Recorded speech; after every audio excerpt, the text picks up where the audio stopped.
Manas galvenās prioritātes nākošajā Saeimā būs saistīts ar izglītību un ar mazo uzņēmēju darbību jomām, kam es veltīju visu savu dzīvi. Augstākajā izglītībā es iestātos par budžeta vietu palielinājumu un arī par to, ka mums ir jāvienkāršo studentu un studiju kredītu saņemšana, jo šobrīd ir pilnīgi nepamatot galvotāju prasību no banku puses, jo studentu un studiju kredītam ir jau arī valsts galvojums 90% apmērā. Un šādā situācijā, kā mēs esam šodien, nevienmēr vecākiem ir iespēja būt par galvotāju, pat ja viņi to ļoti gribētu. Un tāpēc šī procedūra ir jāvienkāršo.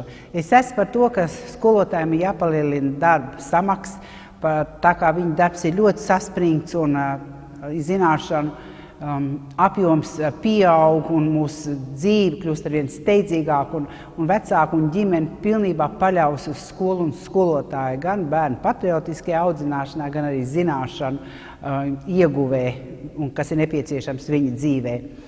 Es esmu arī bijusi klāt, ka sākās eksperiments par Latvijas vēstures kā atsevišķu priekšmetu mācīšanu, un es domāju, ka tiešām sabiedrības viedoklis ir, ka ir nepieciešams šāds atsevišķs priekšmets, un es to atbalstu.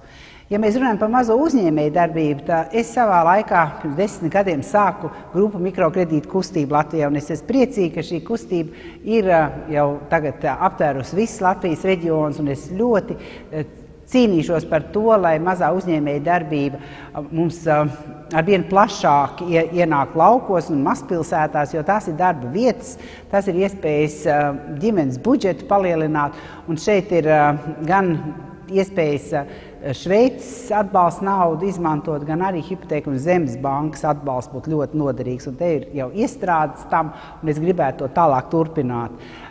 Ļoti svarīgi ir arī mūsu amatnieku atbalsts, jo mums ir brīnišķīgas tradīcijas gan podniecībā, metāla kalšanā, tāpat tās adīšanā, darbā ar ādas izstrādājumiem, arī tādu pārtiks produktu iegūt tautas tērpu veidošanā. Un amatniekiem, kas ir nodarbināti un kas grib šo pieredzi tālāk nodot un pārdot savu produkciju, ir vajadzīgs atbalsts. Un tāpēc ir nepieciešams īpašs likums, lai mēs aizsargātu savus vietējos produktus, lai mēs viņus varētu realizēt ar atbalstu programmu, nemaksājot, piemēram, par vietu tirgu un tāpat tās arī samazinot nodokļus. Un tāds likums ir daudzās valstīs, arī mūsu kaimiņu lietuviešu zemē. Un Latvijā tas likums varētu saukties tautas mantojuma aizsardzības likums, vai varētu būt arī tautas kultūras mantojuma aizsardzības likums. Un mēs šeit atbalstītu uzņēmējus, atbalstītu amatniekus un arī saglabātu un pētītu to mantojumu, kas mums ir no paudzes paudzē nodots un kas šodien ir ļoti, ļoti svarīgi, lai mēs to darītu.